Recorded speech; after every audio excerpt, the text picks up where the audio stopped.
Good afternoon. Welcome to today's Lunch and Learn. She'eya Sherlin Yazian Shia. I'm the newly appointed Executive Director for Navajo Department of Health. Today's Lunch and Learn presentation is from Navajo Nation Department of Behavioral Health. As Danelle, we have a lot of behavioral health issues that don't always get addressed. Currently at DBMHS Division is doing all they can do to address client needs across the Navajo Nation. Today we have presenters. They are as follows: Ms. Janelle Dixon, Nelvin Tahoney, and Delton Francis with the Kaibito and Dilcon Outpatient Treatment Centers, reviewing clinical services, reviewing traditional services, and reviewing prevention highlights and services. 3 outpatient treatment centers in New Mexico and 8 outpatient treatment centers in Arizona. 1 new inpatient treatment facility in Chinle, Arizona. Service ranges from assessments, placements, traditional, and other faith-based systems. Back to you, DBMHS. The camera is yours.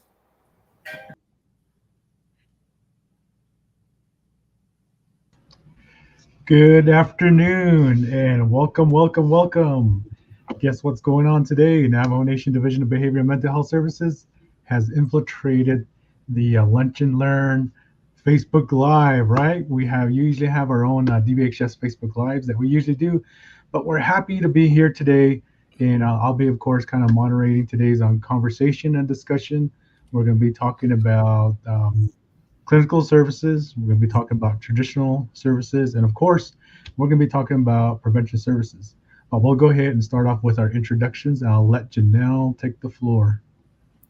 Well, good afternoon, everyone out there listening. Hopefully, I want to say Zooming in, but this is not Zoom. But yeah, we're going to do today's Lunch and Learn from DBMHS.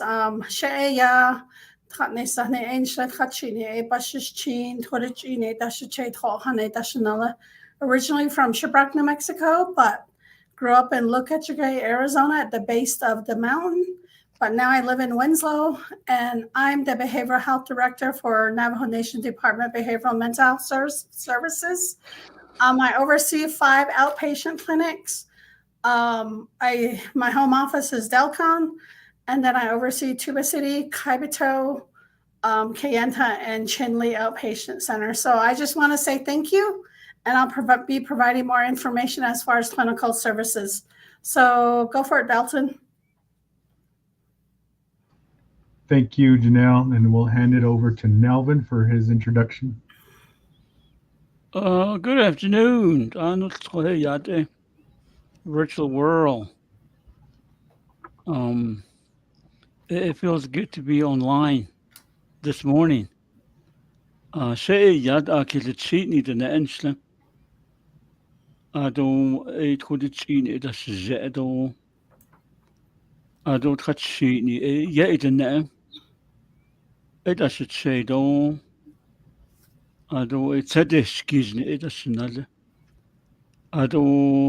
way over here. It's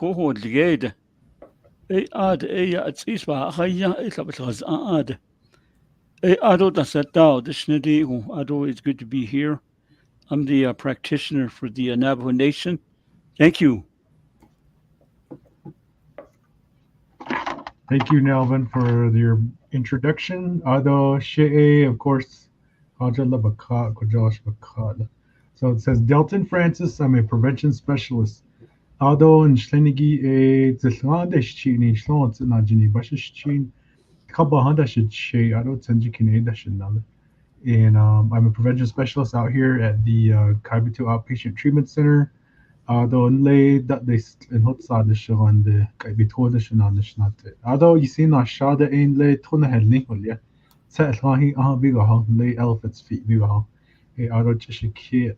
So again today we're here on the Lunch and Learn. So I want to thank everybody for joining today's presentation. If you're having some type of lunch, if you want to share that in the comments, if you're eating something healthy, if you're having salad, if you're having a burger, maybe you're having a steak. But I'm glad that you chose to turn us on today on live and to hear our discussion. So as we're going to go in order here, we're going to have Janelle Dixon talk about clinical services. Then after she does that, we're gonna jump to Nelvin's traditional services, and then I'll be concluding the live with talking about prevention highlights and services. So again, I want to thank the Navajo Epidemiology Center for reaching out to us, and the staff there for reaching out and saying, hey, we do these type of events. I'm like, hey, you picked the right people to do this. So yeah, not additioning. So I'm gonna go ahead and give it to Janelle and let her take the lead on discussion on clinical services. All right. Well, thank you, Delton. As far as clinical services for DBMHS, earlier, Miss Yazi, our newly appointed director, talked about the sites that we have available. We have 8 in New Mexico. We have 3 in Arizona. We also have inpatient over in Shiprock. They call that Norbic. And then for Chinle, we have what we call sober living. And sober living, of course, it came out of the Rainbow Bridge operation. For those of you that aren't really aware of that, or maybe you're aware of it, over the past year, there's been a lot of fraudulent activities with access and the sites, the inpatient sites, they're down in Phoenix. So from there, through access, working with access, they identified a lot of facilities down there that weren't providing quality services. So that's how sober living came about, where we were reaching out to individuals down there, that wanted to continue services, and that's how sober living came about. So we do have some individual housed there. It's at Chinle. That's currently the only sober living facilities that we have. As far as outpatients, we're looking at standardization. So for my sites, I know that we do intakes on a daily basis. Of course, with services, there has to be some documentation that needs to be provided. Necessary documentation, just ID, Social Security card, your CIB if you're here with a referral, or if you're a self-referral, mainly those documents are the main ones that we'll need. And then, when the intake happens, there's a packet that needs to be filled out to get you into our system. Then you meet with a clinician who will provide an appointment to complete your enrollment. The enrollment consists of an assessment, a treatment plan, which determine what type of services that will be provided to you based on your clinical need. So, we just don't have people coming in and we don't just tell them, oh, this is what you're going to do. It's a process that we go through so that we can best provide the service that will fit your clinical need, because everybody's different. We have groups available at each site. You can Zoom in, you can come in person. We call that the hybrid model. So depending on, some of them have a lot of clients may have some transportation issues, or they're at work. So we provide the Zoom in capabilities with those services. We do anger management groups. We do substance abuse prevention groups. We do domestic violence. We have a Duluth model. We have the Navajo wellness model, and we do parenting as well. So those are the groups that we provide. We do individual sessions where you come and meet with your clinician on an individual basis to talk about some of your clinical need. So of course, that's based on your treatment plan as well. And Nelvin's going to talk about the traditional services. We do provide that. There's a process with that, and he can talk about that as well. And then also with DBMHS, we're kind of divided up into 3 different components under one program. So we have the clinical, we have prevention, which Delton will talk about, and then we have REBA. So REBA is who we work with on a daily basis to help us for client placement who need more of a clinical need. Maybe they have an ongoing struggle with substance use or mental health needs. We refer them to REBA. They provide the placement to a quality facility. Usually it's down the valley, Prescott, or Tucson. So they're the ones that we work with to provide additional services if it's needed. And then, like I said, we're open for business 8 to 5 every day. If you just want more information, feel free to come in. And, we'll provide you with information on how to get yourself enrolled, what needs to happen. If there's something else that we can provide, working with local resources, we have those information as well. So with that, if there's any questions, you can put it in the comment and I can address those from the clinical standpoint, and I'll pass it over to Nelvin.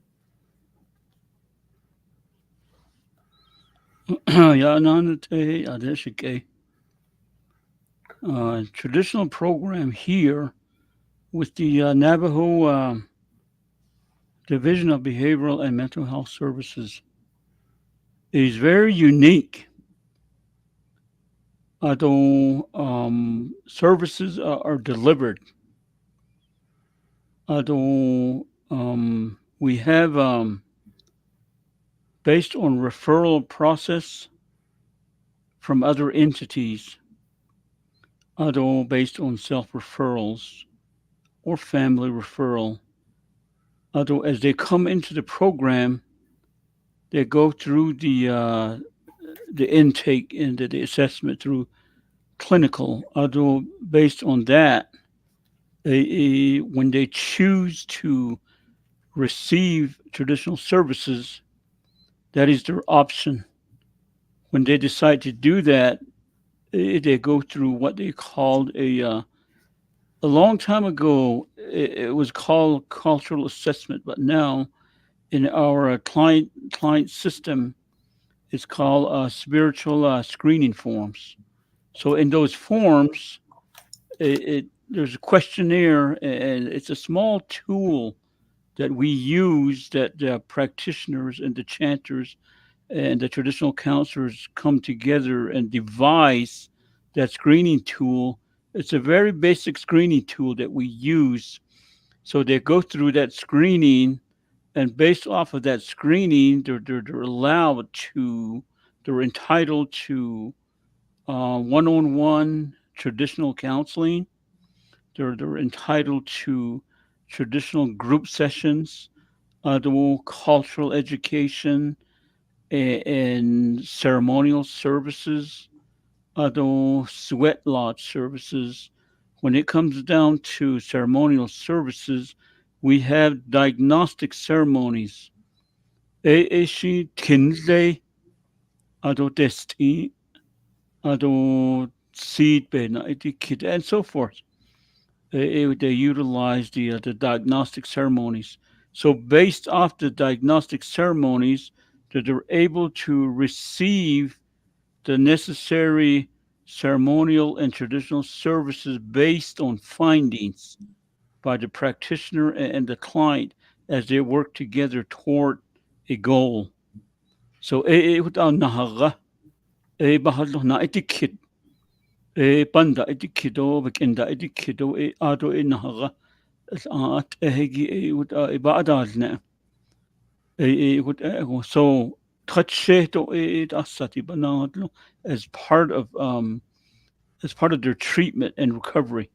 So as practitioners, we are a part of the clinical team. So when you're a part of the clinical team, you participate in case staffing, you participate in clinical reviews, you participate in clinical meetings, and so forth. So that's why I say the traditional component of our program and within our division is very unique. We have practitioners throughout Navajo Nation. We have 8 practitioners throughout the nation. They specialize in particular ceremonies. They don't know. Not all of them are special. Not all of them specialize in holy chant ways, but only certain ones specialize in that, and then all the other ones specialize in just small ceremonies and so forth. So, but we all work together. When one practitioner is not able to perform a particular ceremony, then that practitioner will consult with another practitioner within our division. The consultation based on client needs. So the focus here is to treat the client with the utmost, with our expertise as much as we can, as they're receiving the services here. So everything is kept in confidence, based on protocol and based on ethics and based on professionalism. As they go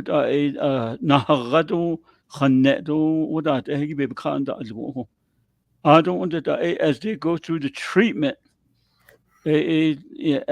towards the end, they're given information such as handouts as to what they've learned in the cultural education and traditional counseling and so forth. So if we have the handouts, we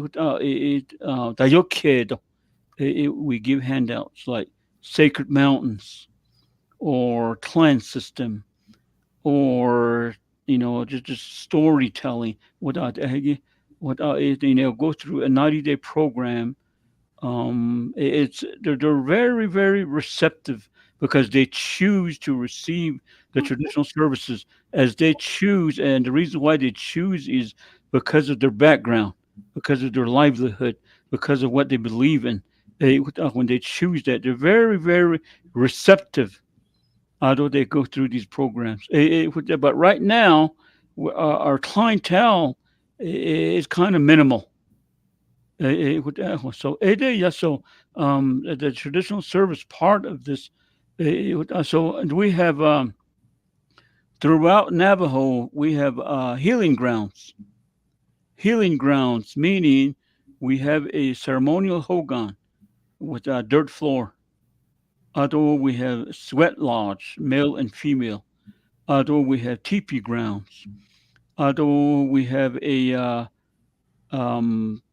places that we can take them, such as going out adventure-based type of services. So and then we have every practitioner have a small curriculum, a small guideline that they follow. And then we have a traditional protocol, traditional policies and procedures and curriculum. So we utilize that to receive the services. Very basic information here, but the program is running right now as we speak. The programs are running. They're going. Although the correspondences with outside sources like the courts, tribal court, county court, city court, U.S. District Court, federal court, and so forth, although parole, Bureau of Prisons, and the Department of Corrections, the correspondence and the consultation is there based on clientele. All is kept under confidence. They go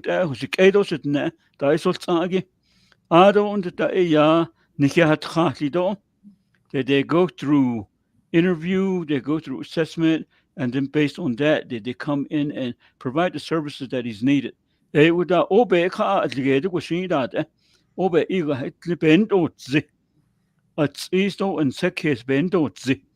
Adobe hadat and otleto, pay had it otlato, ado inagi hindo tato, nanishi hindo ta, ultra hindo tato, ado naspe in nana titole, yabin. Yes, basically supporting our clientele, our relatives, our people. With a lego, we've seen good results.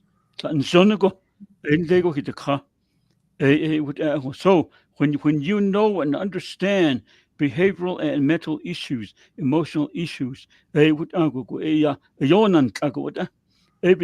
have to be persistent with our services. They can come in as many times as they want. We don't push them off. Kut ahabat this Delton si ba nadadot edosit elhadne. Thank you, Nelvin. Yeah, Hanachin Ado and Hislisha in Lado. I want to thank Janelle too. Janon gets called that lay clinical services. What it's called Nutjagi. So thank you again for providing information here today on the lunch and learn. So I barely learned of this lunch and learn not too long ago. So because we were so active on our Facebook Live websites too, we have our Navajo Nation Division of Behavior and Mental Health Services Facebook Lives too. So I'm gonna tell everybody here that's watching this live to go and check us out. We have several videos and other presentations there too as well. But again, I want to thank Navajo Epi Erica for bringing us on here and being able to share information. So, with that being said, we're going to go ahead and move on to the prevention side of things of Division of Behavior and Mental Health Services. And first of all, I want to say that we all work through a system or IOM fan model, which is what was consistently being talked about. What they talked about Institute of Medicine model. So when I talk to people about the job that we do, and I've played multiple different roles in this field before, so now I feel like I'm in the right place of prevention. I've worked in detox facilities, inpatient centers, outpatient. Today I'm working prevention. So, audition on this not. So the and all three of us we play a part.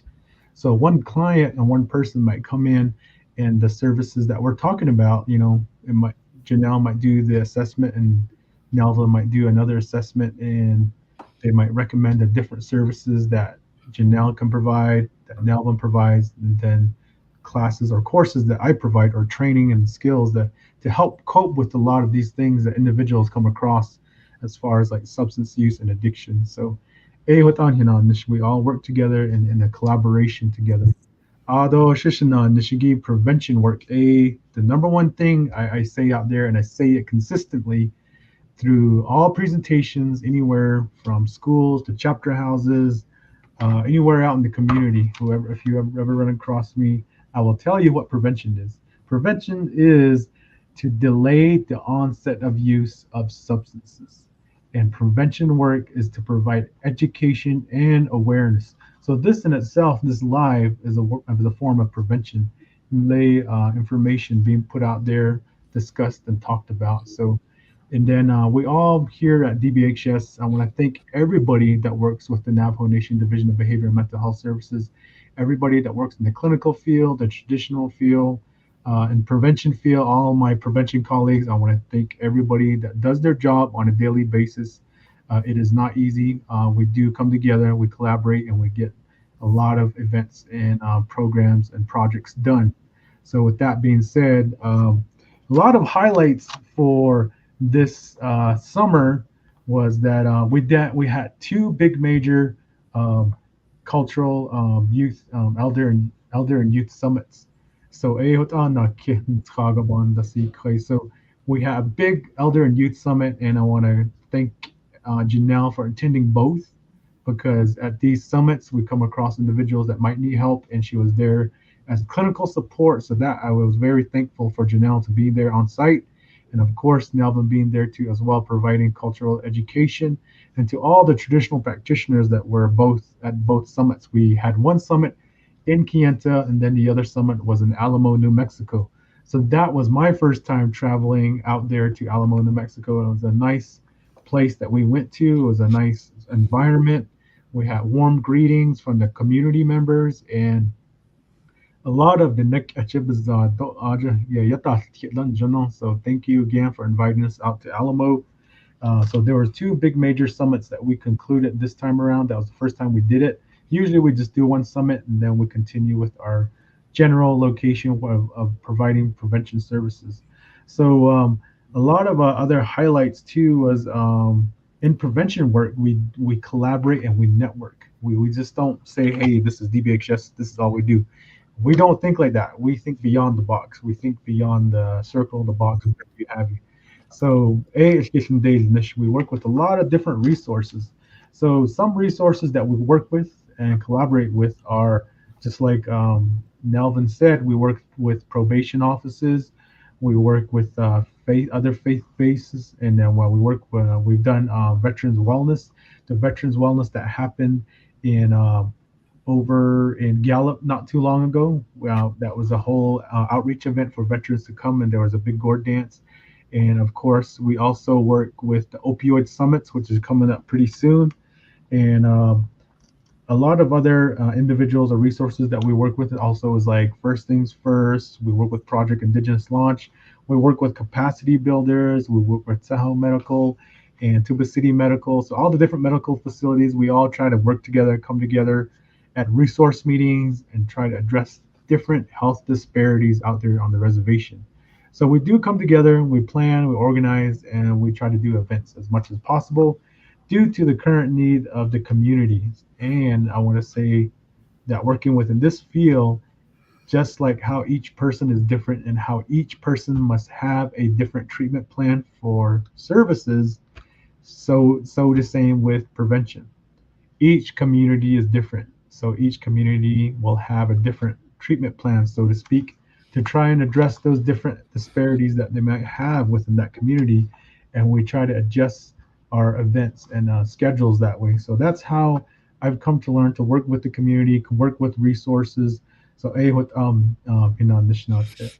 although with all the prevention staff across DBMHS, these are some of the trainings that we do and some of the coping skills that we can provide either to schools, chapter houses, probation offices, whoever have you. You know, we're welcome to come in and provide services. We do parenting classes.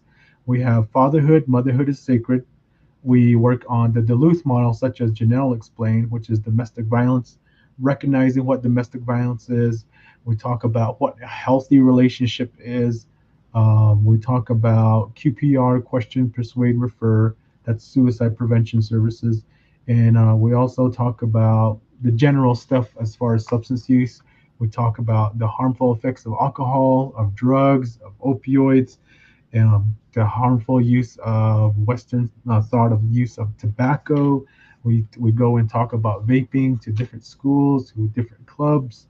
And we really want to thank our sister programs with the Navajo Nation Division of Health Services.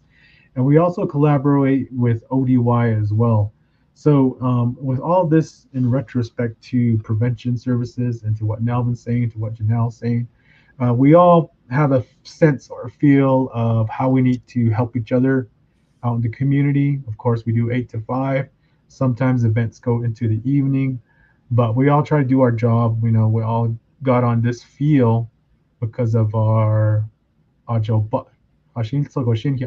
So everybody in Division of Behavioral and Mental Health, you know, decide to be in this field to help, you know, our people.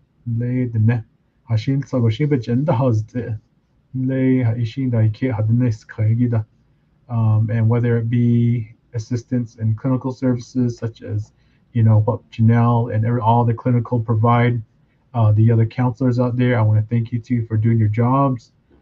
Thank you for holding groups, for holding those one-on-ones. I know it's a lot of work. There's a process to everything, and it's a thing to try and involve the family and say, hey, this is how it's going to work. This is step A, B, C, or step 1, 2, 3. And sometimes the family or the client might be thinking step, 80, when we have to go back, ground ourselves and start from the beginning. So we all play a role in helping individuals out there on the reservation, and we have sites at almost most of the major towns on the reservation. And as well, we have other outpatient services available within Shiprock. And the Shiprock facility is pretty huge. Narvik is what they call it. And they have a nice facility for inpatient.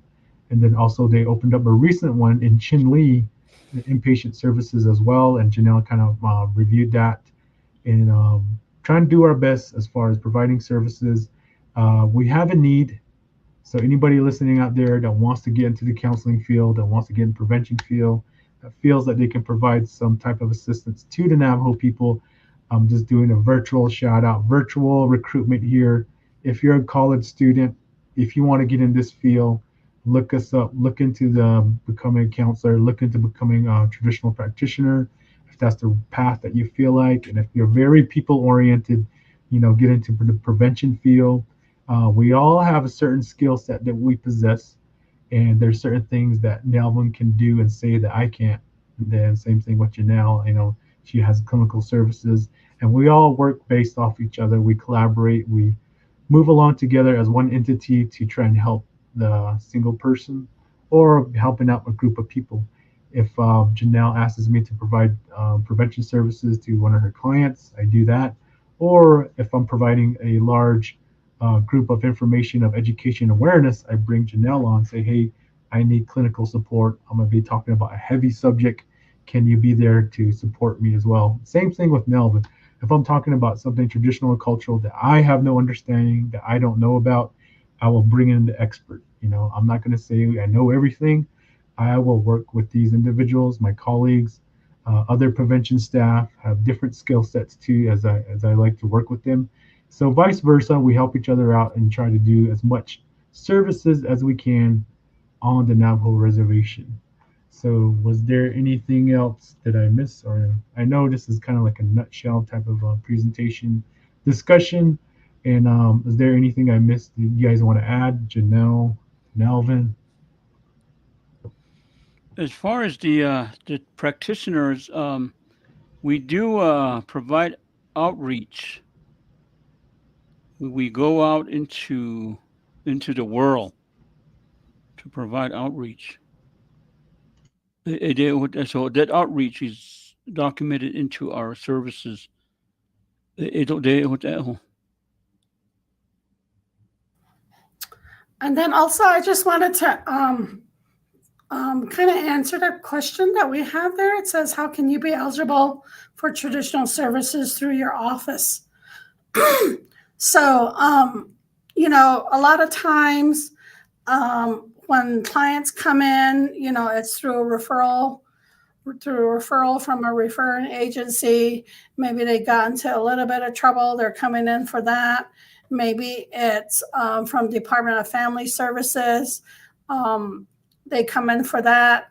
But also, we encourage people to come in for their wellness, because just coming for clinical services doesn't mean that there's something wrong with you. Maybe you're coming in for overall wellness. So with traditional services, you can come in, do an intake on a self-referral basis, then we'll figure out, what kind of clinical need you need to reflect it on your treatment plan. So if it's for traditional services, maybe you need help with parenting, or just help with yourself and how you can increase your mental wellness. So that can happen too. So it's just not necessarily for substance abuse. We also have mental health, and we have traditional. So that way we can determine, what services you need through the assessment. So that way you can be eligible. Our services are free. I want to say free. We do work with access on reimbursement. It's helpful that you're on access, but it's not a requirement. The only main requirement we need from all our clients is that you have a CIB. That's the only main requirement we need. But other than that, if you don't have an ID or a social security card, we can work on getting those for you. But, we really stress the importance of a CIB, because we get funding based on the CIB. So I just wanted to put that out there. And Melvin, there's a question there. Are you talking about herbs? You want to elaborate on that or provide your input? If you can, please. Practitioners are able to provide herbal medicine and administer herbal medicine based on diagnosis and based on, the client and the practitioner working together. Yes, they're able to administer herbal medicine.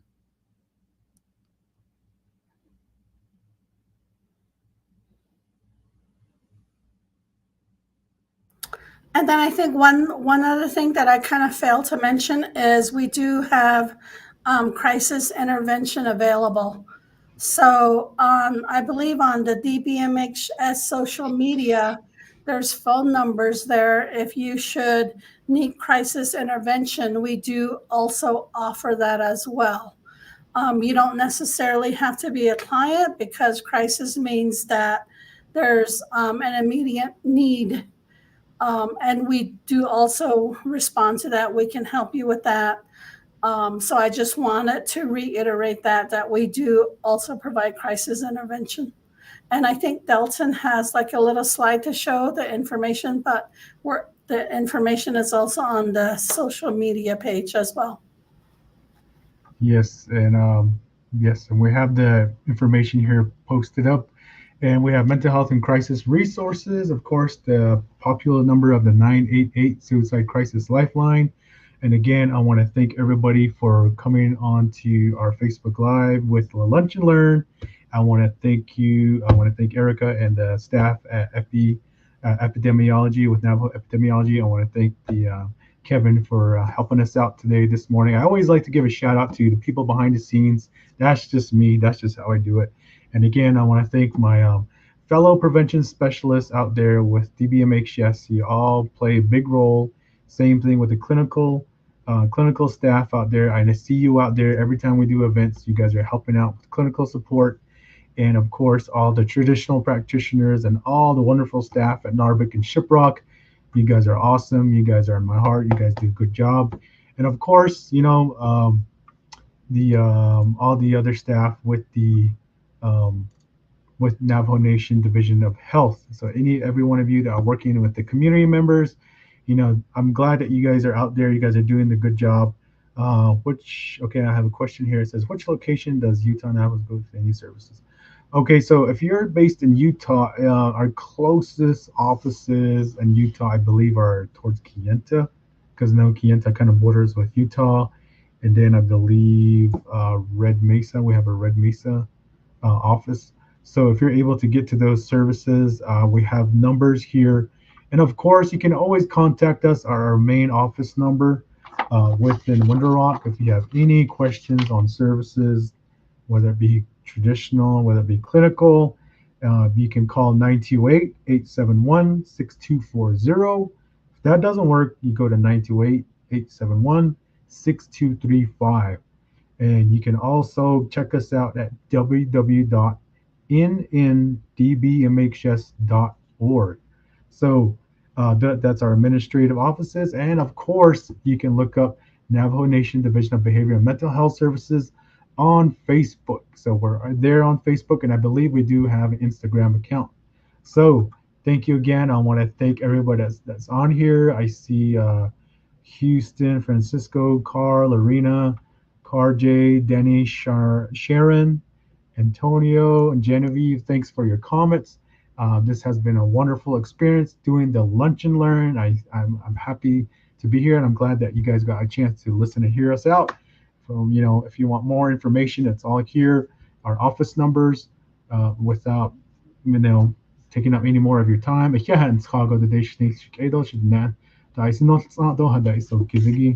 again, I want to thank all my colleagues. Thank everybody out there. Have a good day. Have a good, wonderful day. Maximum effort. Drink water. Wear sunscreen. Get your vaccinations in order. So have a good day.